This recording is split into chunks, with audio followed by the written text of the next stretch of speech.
Bonjour, vous êtes bien chez Benacaps. Benacaps est là pour vous. Et aujourd'hui, Benacaps reçoit un homme de Dieu puissant, connu ici à Bruxelles. Et nous allons parler de la prière. Comment prier? Est-ce qu'il y a une position pour prier? Est-ce que nos prières sont-elles toujours exaucées? Y a-t-il une façon de prier? Il est là, il va pouvoir répondre à toutes nos questions. Et mon invité n'est que le pasteur Paul Daniel.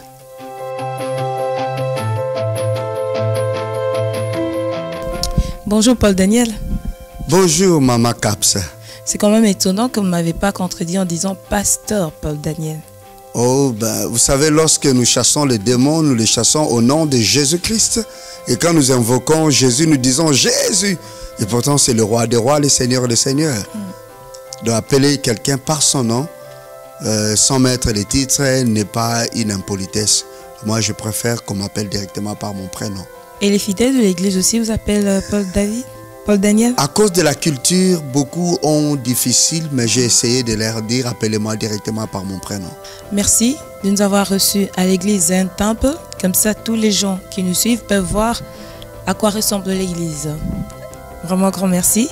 Mais le sujet que j'aimerais que nous puissions soulever aujourd'hui, c'est la prière. Comment pourriez-vous définir la prière? Merci Maman Caps d'être venu nous visiter, nous dire bonjour et nous permettre d'apporter le message de Jésus-Christ par le net, et beaucoup vont nous suivre et je pense qu'ils seront édifiés. La prière est une conversation entre l'homme et un être adoré, un être suprême. Donc pour nous les chrétiens, c'est une conversation entre nous et notre Créateur, Dieu Adonai. C'est ça la prière. Voilà. Votre explication, définition a été aussi simple parce que nous, dans nos églises, selon les enseignements, on nous dit qu'il y a différentes sortes de prières. Est-ce qu'il y a différentes sortes de prières ou bien il n'y a qu'une seule prière? Oui, bien sûr, il y a beaucoup des types de prières, on peut les définir, tout comme aussi lorsque il y a une conversation entre une personne, on peut converser sur des sujets différents et sur des tons différents. On peut avoir une conversation amicale, on peut converser avec une personne parce qu'on est en train de lui demander des choses, on a des besoins à lui présenter, on peut demander à quelqu'un, on peut converser aussi avec quelqu'un, vous êtes en train de lui témoigner votre amour, vous êtes en train de lui déclarer des choses. C'est la même chose avec Dieu. Quand nous prions, nous pouvons adorer Dieu. On appelle cela l'adoration. C'est élever la personne de Dieu, dire qui est Dieu. Nous pouvons prier en train de louer l'Éternel par nos paroles. C'est exprimer sa grandeur, dire des merveilles que le Seigneur a accomplies. Nous pouvons prier en présentant à Dieu des supplications. Nous les supplions, nous lui présentons des pétitions, des demandes, dont nous lui demandons, nous invoquons son nom pour lui prier, lui demander de répondre à nos requêtes, à nos besoins, aux besoins même des autres personnes. Là, je pars à l'intercession. L'intercession, c'est prier en faveur de quelqu'un d'autre. Donc, dans ce sens-là, on peut croire qu'il y a différents types de prières. Donc, cela dépend de comment est-ce que nous sommes en train de diriger, d'orienter cette conversation avec Dieu. Et comment faire pour que ma prière soit efficace? Il y a différentes sortes de prières, 21 jours, 40 jours. Est-ce que c'est en fonction du nombre de jours que je passe dans la prière que ma prière est efficace? Qu'est-ce que je dois faire? Comment est-ce que je dois faire pour que ma prière soit efficace? On nous a tellement enseigné en disant que le nombre de temps que tu prends le nombre d'heures que tu prends dans la prière, c'est qui fait que ta prière est efficace. Est-ce qu'une prière, pour qu'elle soit efficace, c'est quand tu pries plus d'une heure? Ou bien, comment est-ce qu'une prière peut être efficace? Merci Maman Caps. Au fait, l'efficacité de la prière dépend de notre propre communion que nous avons avec Dieu. La Bible nous dit dans le livre des Proverbes que lorsque quelqu'un détourne son oreille pour écouter Dieu, sa prière même devient une abomination. Ou les prières d'un pécheur, ce sont des abominations ou encore est une abomination devant Dieu. La personne qui prie, sa communion avec Dieu détermine aussi l'exaucement. Ce n'est pas le nombre d'heures, ce n'est pas le nombre de jours que nous passons. Si nous passons des heures en train de prier, ce n'est pas pour insister ou bien pour essayer de convaincre Dieu. Dieu ne se laisse pas convaincre par les arguments que nous lui présentons. Nous prenons plus de temps en train de prier parce que nous avons beaucoup à dire et nous avons beaucoup à apprendre. Regardez même dans les études normales pour apprendre des petites choses de la nature. Nous prenons du temps en train de lire, en train d'écouter, en train de suivre le professeur. Alors si nous voulons apprendre des choses spirituelles que nous ne voyons pas, que nous ne touchons pas, ça doit nous prendre beaucoup de temps. Parce que dans la prière, comme je dis, c'est une conversation entre l'homme et Dieu. Et dans cette conversation-là, il y a des moments d'instruction où Dieu, il nous parle pour notre propre bien. Il nous parle, il nous instruit. On nous dit dans le livre d'Ésaïe, « Je me réveille, je me lève et je tends mon oreille comme écoutent les disciples. » Dans la prière, nous écoutons Dieu, nous recevons instruction, nous recevons des révélations. Dans la longueur de notre prière, ce n'est pas toujours lié à des demandes que nous sommes en train de faire, mais au temps que Dieu veut nous communiquer, le temps que ça prend à Dieu de nous communiquer des choses qu'il veut que nous puissions savoir.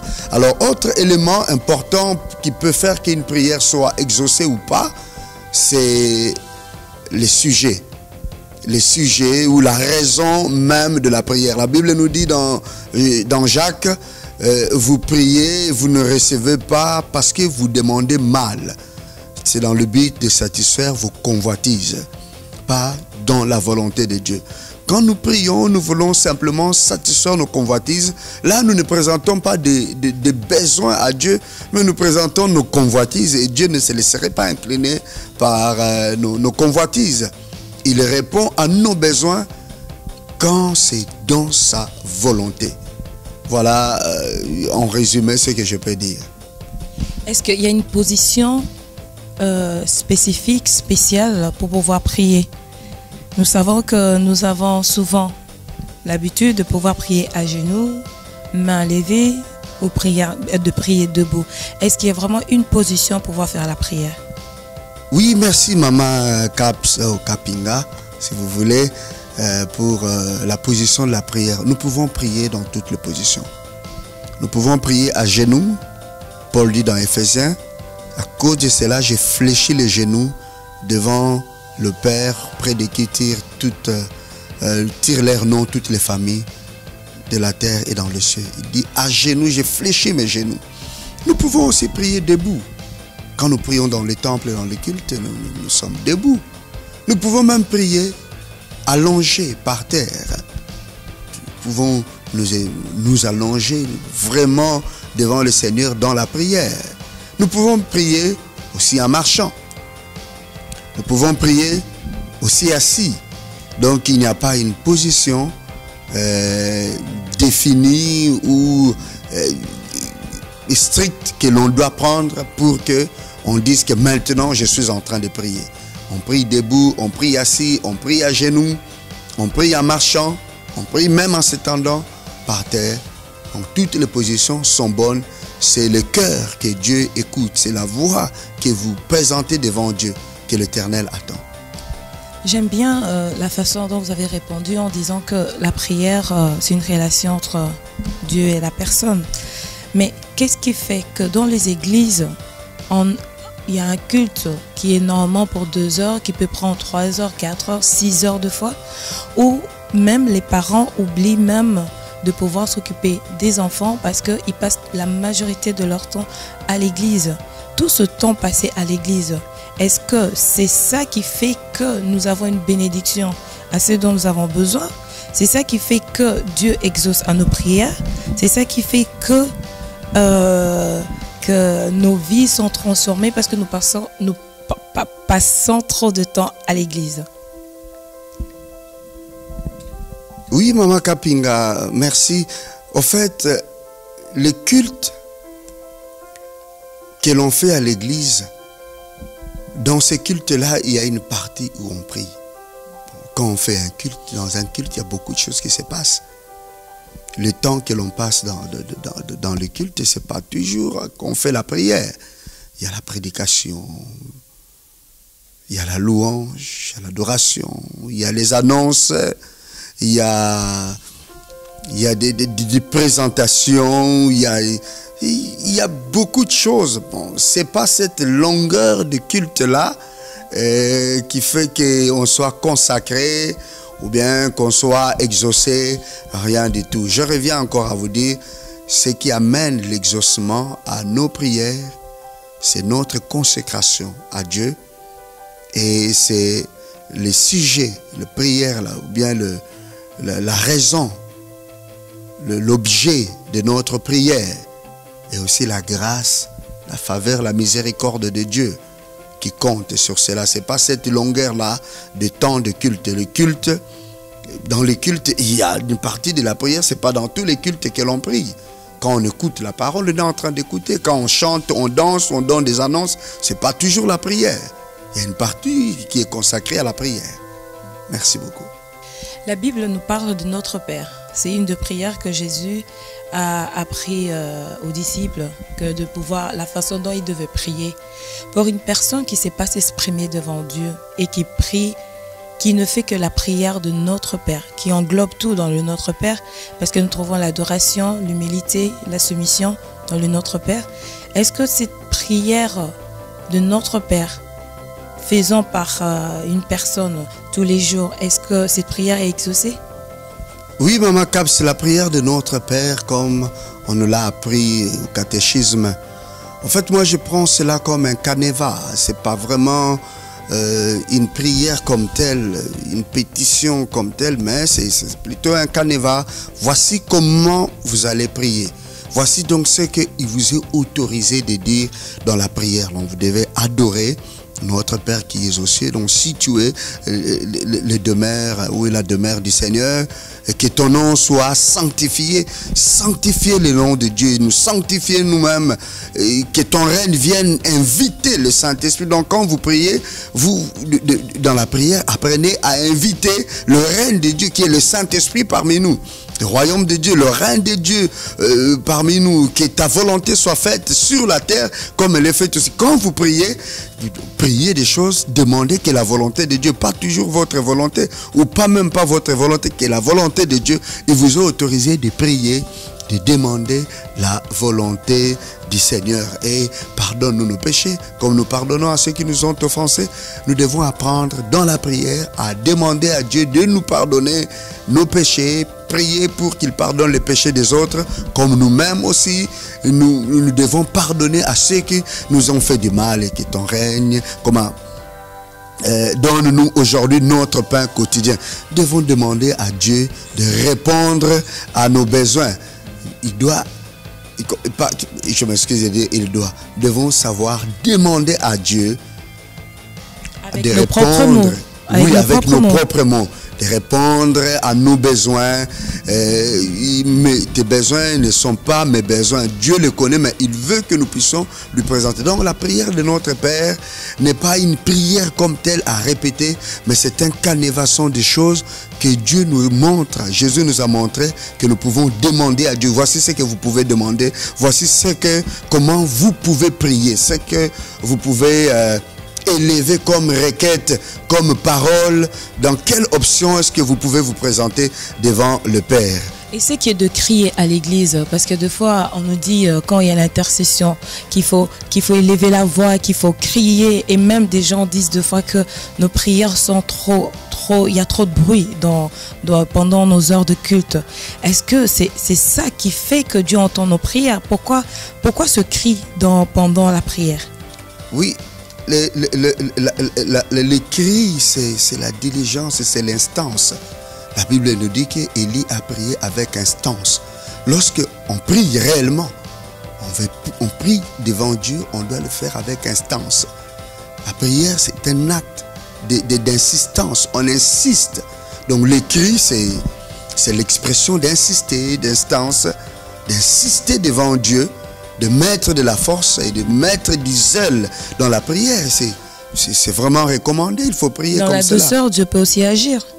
Oui, dans la douceur, il peut agir, il n'y a pas de souci pour cela. Mais quand on parle à Dieu, au moment de la conversation, on l'écoute, on lui parle dans la douceur. Mais quand on fait des supplications, moi je le fais toujours en élevant très fort ma voix, en insistant. Parce que j'ai vu Jésus-Christ lui-même a prié Dieu avec des grands cris, avec des larmes. C'est ce que la Bible nous dit, avec des grands cris et des larmes. Et Élie a prié avec instance. Je le lis dans la Bible.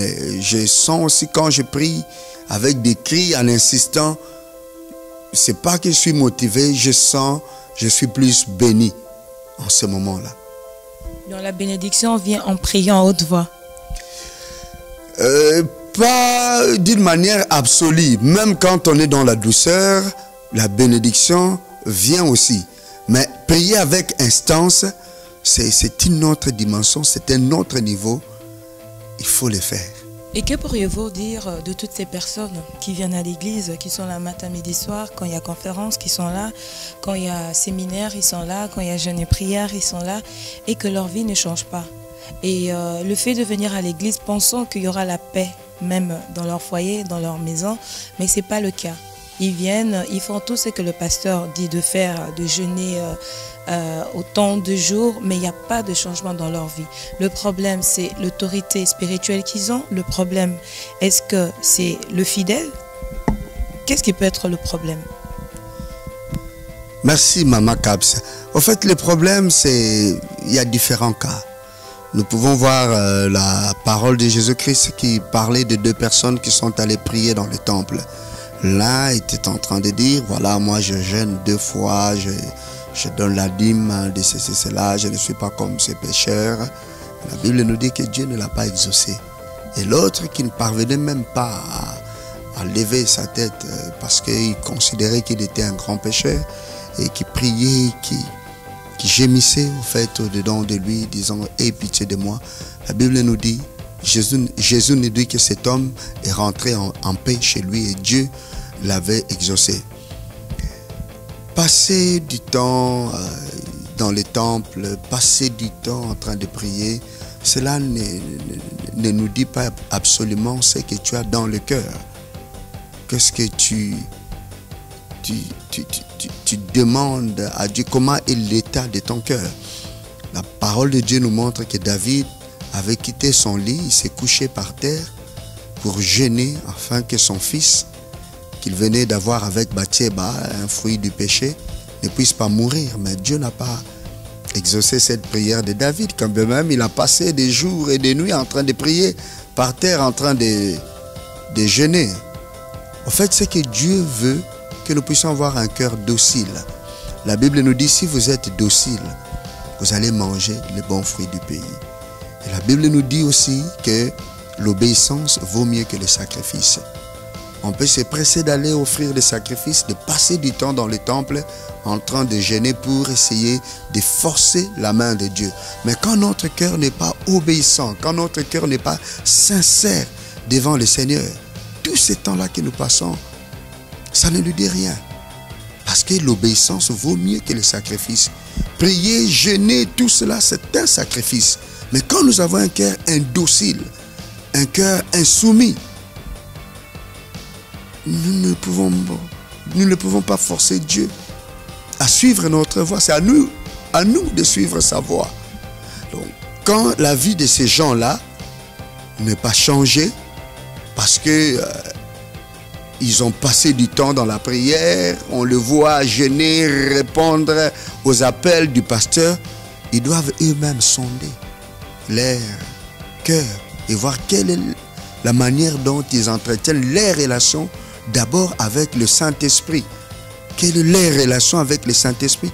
Comment est-ce qu'ils obéissent à Dieu? Parce que nous allons prier pour des fois chercher Dieu de répondre à nos prières au moment où nous ne répondons pas à ce que lui nous demande. C'est clair. Bon, il y a aussi un autre aspect, il peut y avoir des liens. Il peut y avoir des malédictions qui ne sont pas brisées, des liens qui ne sont pas coupés. Il faudrait peut-être une prière de délivrance. Il y a une force des ténèbres, il y a une force démoniaque qui bloque la vie d'une personne, qui fait que l'exaucement, les réponses que le Seigneur lui envoie, cette force des ténèbres est en train de bloquer. Nous le voyons dans le cas de Daniel, qui passait 21 jours en train de prier. Et au 21e jour, c'est là, l'ange lui est apparu pour lui dire, depuis quand tu t'es humilié pour prier, ta voix a été entendue et j'ai été envoyé. Mais le chef de prince de Perse m'avait retenu et j'ai passé du temps en train de le combattre. Ça, c'est l'esprit qui bloquait Israël en captivité.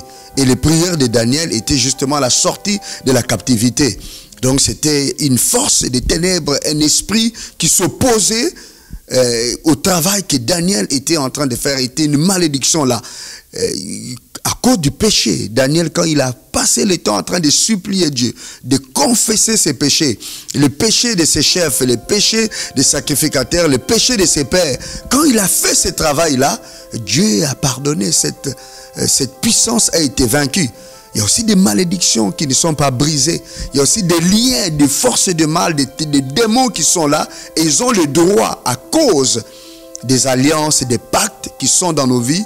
Quand bien même nous prions, quand bien même nous faisons des choses, Dieu nous écoute. Mais leur présence peut faire que nous ne soyons pas exaucés. Alors, la malédiction doit être brisée. La délivrance doit être accomplie. Voilà un peu deux volets, donc le cœur de la personne et aussi la présence de malédictions ou des liens et de mauvais esprits qui peuvent faire qu'une personne ne trouve pas son exaucement. Merci beaucoup, pasteur. Nous arrivons à la fin de notre émission. Nous sommes bien dans Zion Temple. Je vais m'en sortir, hein. Zion Temple. Celebration Center, Brussels. Voilà, Zion Temple avec Paul Daniel, le pasteur qui ne cherche pas ce qu'on appelle pasteur Paul Daniel, c'est bon, donc du jamais vu. Voilà, ça existe aussi de pasteurs simples et humbles. Et voilà, le message que le pasteur nous a fait comprendre dans la prière, c'est qu'il faut sonder son cœur. Sonde ton cœur et dis-toi, est-ce que tu as une relation sincère avec Dieu? Et une fois que tu auras trouvé une réponse à cela, c'est en ce moment-là que tu pourras dire pourquoi est-ce que les choses ne vont pas de l'avant, pourquoi est-ce que les choses sont bloquées dans ma vie. Et il a parlé aussi de la délivrance. Si c'est le cas de la délivrance, prie le bon Dieu qui te guide à l'endroit où tu dois aller pour aller trouver la délivrance. Et qu'est-ce que tu dois faire pour ta délivrance? Pasteur, est-ce que vous avez un mot de la fin? Oui, comme Maman Cap, comme on a parlé de la prière, je voudrais juste lire avec vous ces versets de Luc 6, 12. En ces temps-là, Jésus s'est rendu sur la montagne pour prier et il passa toute la nuit à prier Dieu. Nous voyons ici Jésus-Christ, le Fils de Dieu, qui a passé toute la nuit à prier Dieu qui est son Père. Lui qui, devant la tombe de Lazare, n'avait passé que quelques minutes pour parler aux morts, pour ordonner Lazare de sortir. Mais devant le Père, il passe toute la nuit en train de prier Dieu. Le résultat de notre vie spirituelle, de notre vie de prière dans le monde physique ou devant les gens, est en fonction du temps que nous passons devant le Père. Jésus passait beaucoup de temps dans la prière pour apprendre. Lui-même, il a dit, mon Père m'a donné des œuvres à accomplir. Il m'apprend des œuvres. Donc, il prenait du temps en train d'apprendre. Il prenait du temps en train d'écouter, de séparer ses pensées à la pensée de Dieu, de séparer ses sentiments aux sentiments de Dieu, de séparer sa volonté, de discerner sa volonté à lui, de le séparer de la volonté de Dieu. Ça prend du temps.